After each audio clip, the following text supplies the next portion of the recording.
everybody has ideas now. There are too many ideas, and that's good. But let's just take a moment to kind of, because you're getting ideas from each other, and let's just kind of share for the next 10, 15 minutes. So my lesson will be designed around a commercial from 2015 for the Spanish Christmas lottery, which, if you don't know, it's a very big, it's one of the longest running lotteries, continuous lotteries, and one of the biggest prizes. The difference is that they sell large tickets, and people get a little ticket with the same number as all of their coworkers, for example. And so I'm using the commercial that has no words at all in it, and the viewer has to piece together the narration of the commercial, and it plays upon the emotional sort of feelings of the viewer, as well as the emotions of the people that are in the commercial. And it's a security guard that works the night shift, and his coworkers work the day shift, and they end up winning the lottery. And since he doesn't interact with them, actually, he thinks that he doesn't get to participate in winning the lottery, but it turns out that he does. And so that's basically a summary of it. I don't know what else I'm I sharing. think one of the interesting things there is that the text is not language, it's cinema, basically. It's a visual text that they can create language to accompany if they want to. I mean, but it's basically playing with narrativity and how to tell the story.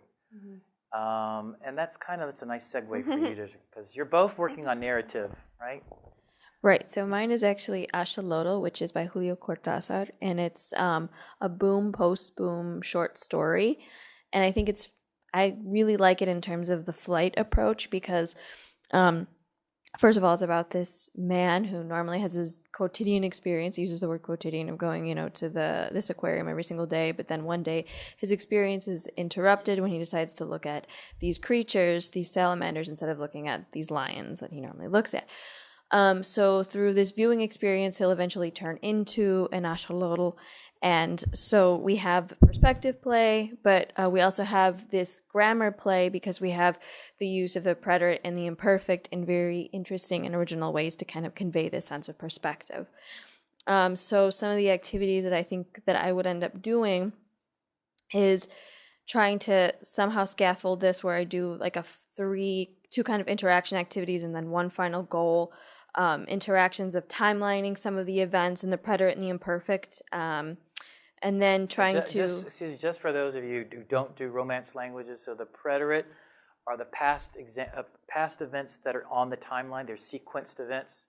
The imperfect are things that are hard to sequence. They're kind of usually background or they're ongoing conditions. So they're taught as two different tenses, basically, but they're two different ways of seeing time and events. In narration, you can think of this metaphor of foregrounding and backgrounding, right? Yeah. So the preterite foregrounds events and the imperfect backgrounds events. Exactly. Yeah. Exactly.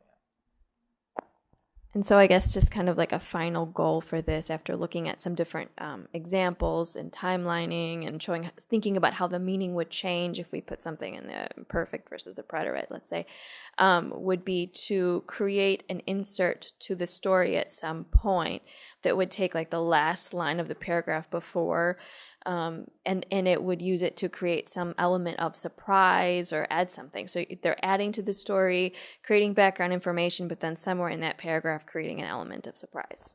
And I give them some vocabulary for like suddenly or out of the blue or something to create that turn of events. That's a great example of you found the play element in the story, and then you're going to have them continue to play with that. So the idea of, playing with the timeline, basically. Right. Great.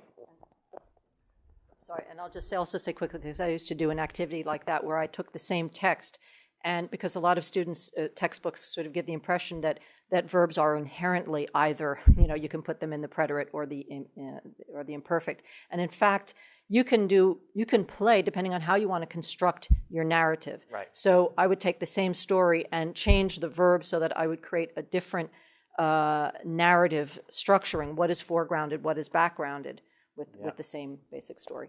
Yeah, I chose a children's poem. It's written for it's from the point of view of a child writing a poem. It's beautiful because it's a child poem written in a child's voice, kind Exactly. of. But it could be for, it doesn't have to be for mom, it could be for anybody, yeah. Exactly. Talk about the love for his mother and what he will do for her.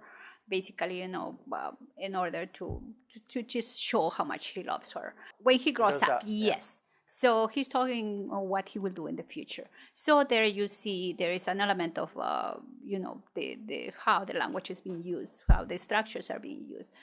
How I intend to use is read it and then tell me what sort of emotion, they arise in them when they read that piece. That we are going to look at the vocabulary that is being used there.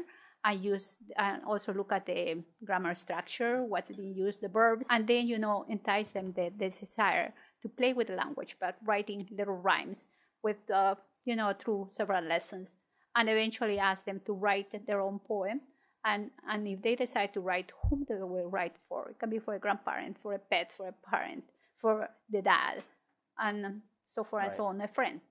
I'll just say, he found the kind of literary or the unexpected was mistakes. I mean, we focus on avoiding mistakes, but his whole lesson was just like creation of mistakes. Yeah.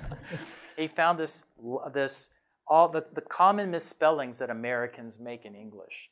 And so he had a map of like the most common misspellings. And then so we were brainstorming ideas about going with the notion of errors. So just to recap, so we have a silent film, we have a short story by a well-known author, and then a children's poem. Okay. I have a word poem. A word poem? Yeah, it's I think one of the World Wars.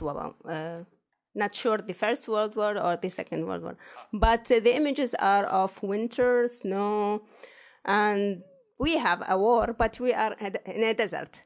So if I present this poem to my students, I would ask them to, and by the way, it's full of imageries. So I would ask them to identify the imageries. If they couldn't identify, of course, I will help them with that. But I would ask them to change the winter imageries to the desert imageries, the sun imageries, which is a great way to improve their vocabulary, of course, and the way they perceive war. Yeah, it is the effect of war on people, on themselves, on others. So I find it very relative to our situation. Yeah. A lot of you have picked very relevant topics of current events. Immigration, right? You were talking about immigration and the frontera, the border between Mexico and the U.S. And I mean, it's everything that we see on the nightly news. It's great.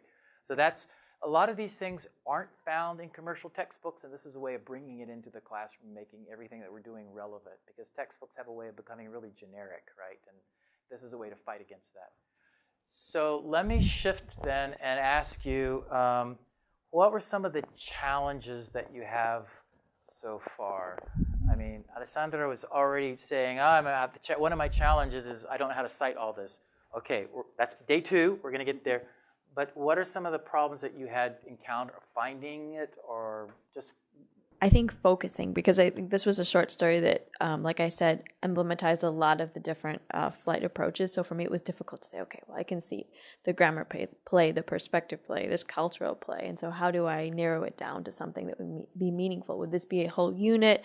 And I heard you talking a little bit about breaking it down over a couple of days worth of time.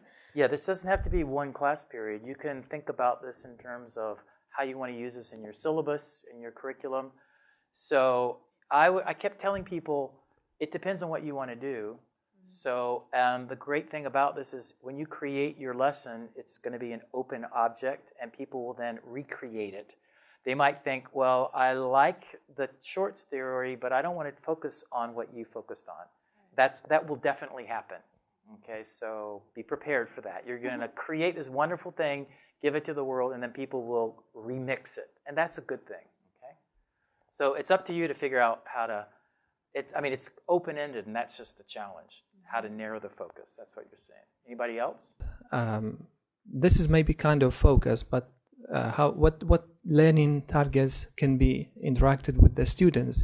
An example here, this is a narrative text. This may be actually used to encourage the student to teach them how a narrative stories can be put in order, one after another. According to this text, the writer kept using we was rather than we were. Maybe one of the learning targets is to show them, have them focus on that mistake and not to do it again. This is like a grammatical, text to raise the awareness in grammar. Actually, to show him that this is the real language used by the child, for example, which is authentic. My question is still, in a case like this, what would be the learning objective or learning target for the students? Earlier approaches to language learning focused on usage, on correct usage. And then we said, well, no, we need to look. So that was prescriptive. Now we really want to focus more on descriptive, what people actually say. We keep expanding it. Now we want to say, well, we don't get rid of prescriptive attitudes, but we still have people speak dialects, they speak sociolects, they speak differently. What we want to do now is to say, let's look at the relationship between usage and use. So that's kind of what you're talking about seems to me like a lesson in I'd say sociolinguistic awareness, basically.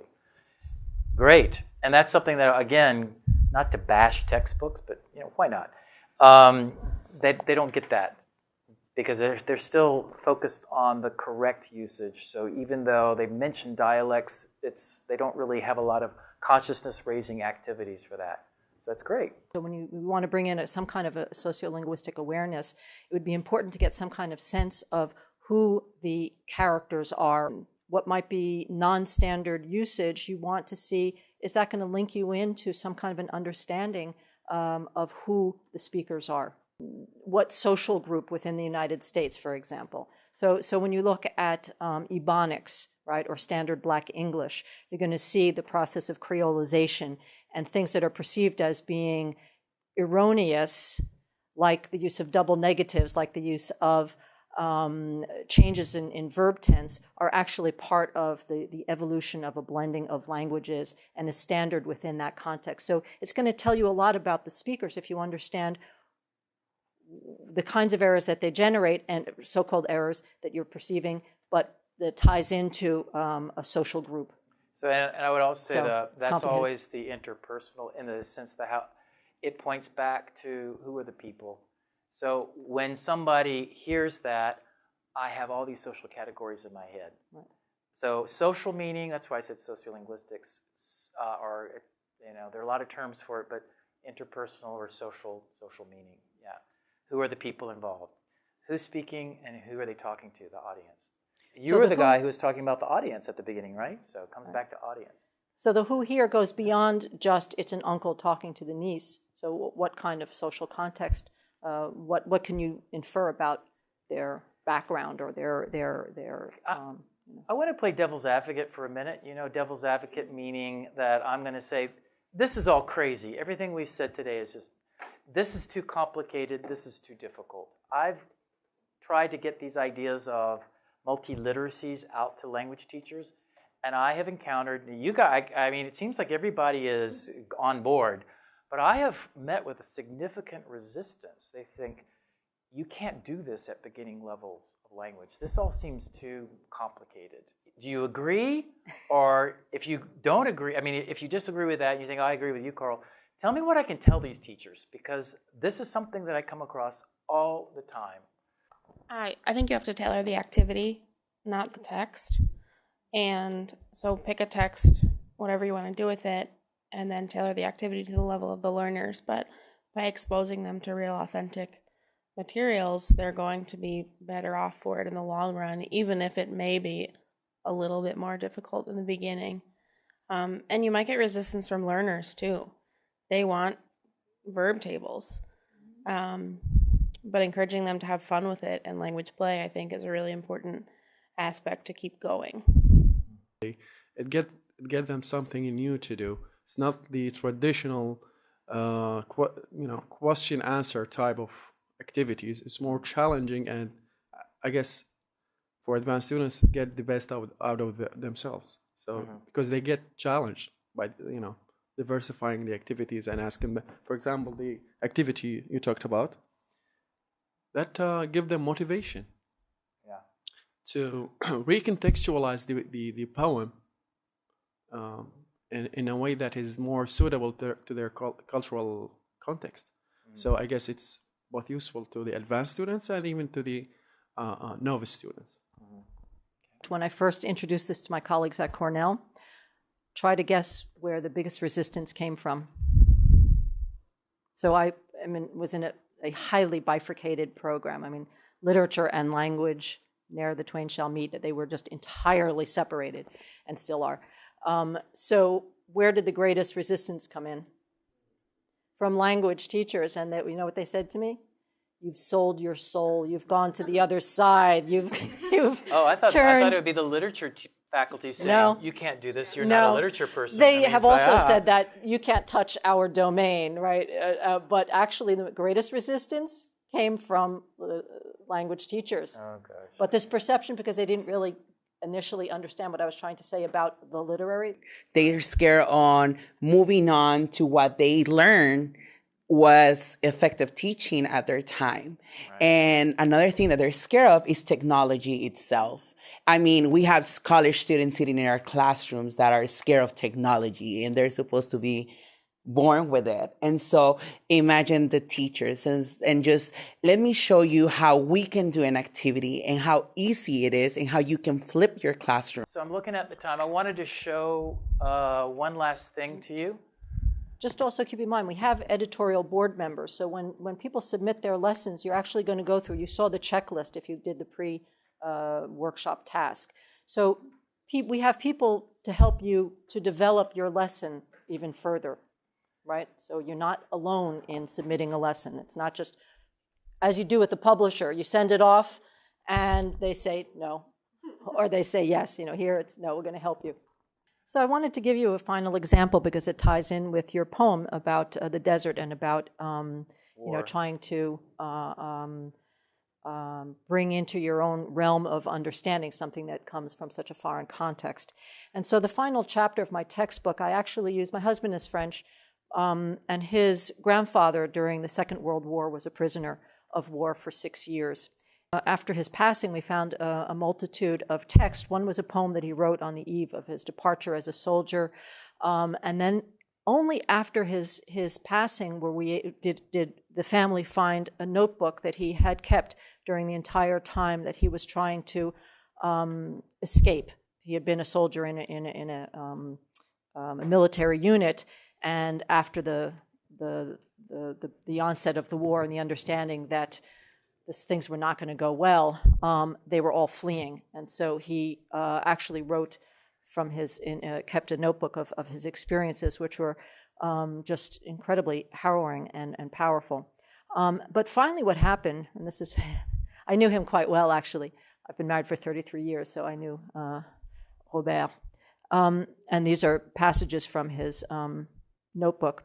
But where it leads is that once he was a prisoner of war, he was allowed to communicate with his family. And he was an artist in the everyday, right, in his everyday life. And he loved to draw. So he created his postcards, but they're all symbolically endowed because of censorship. So this unit is really about what people do to get around censorship and the kind of symbolism that you can build in, and the intertextuality between the poem that he wrote initially, between his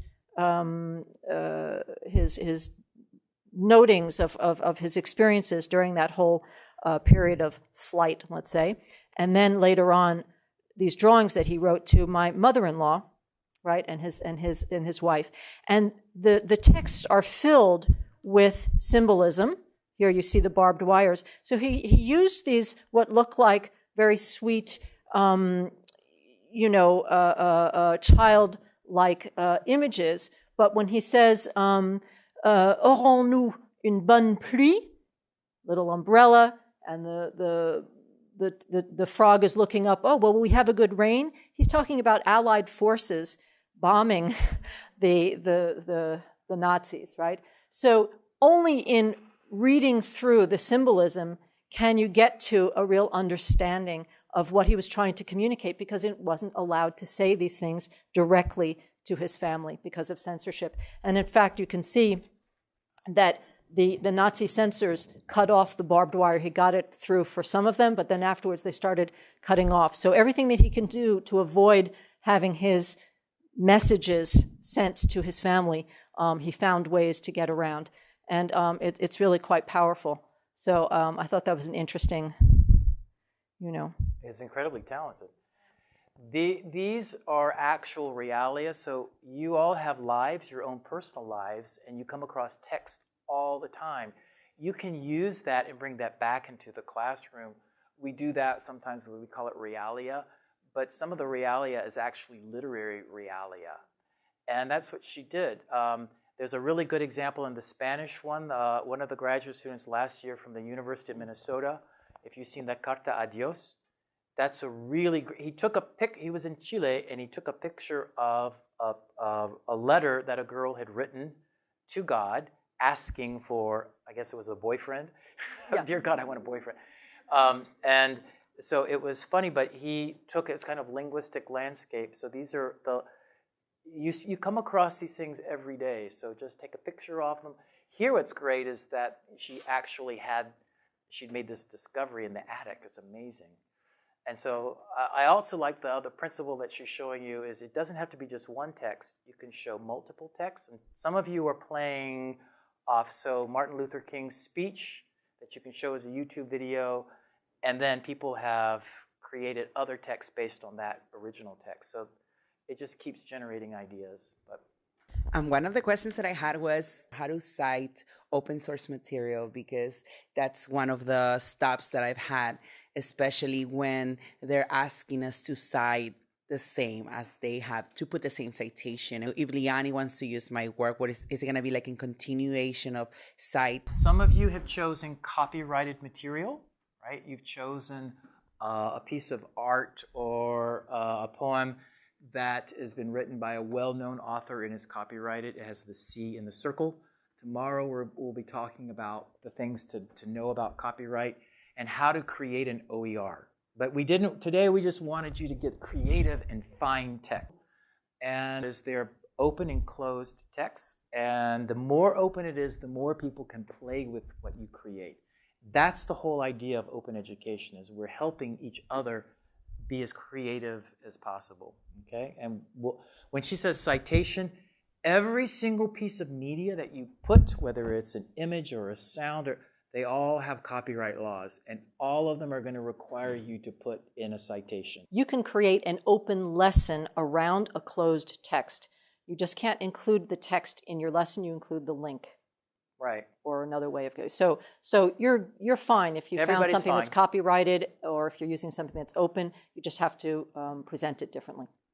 Put the link in, you're creating a lesson around something that is copyrighted. That's totally okay, okay? And we noticed that a lot of you were finding music videos, something that carried the copyright symbol. That's fine.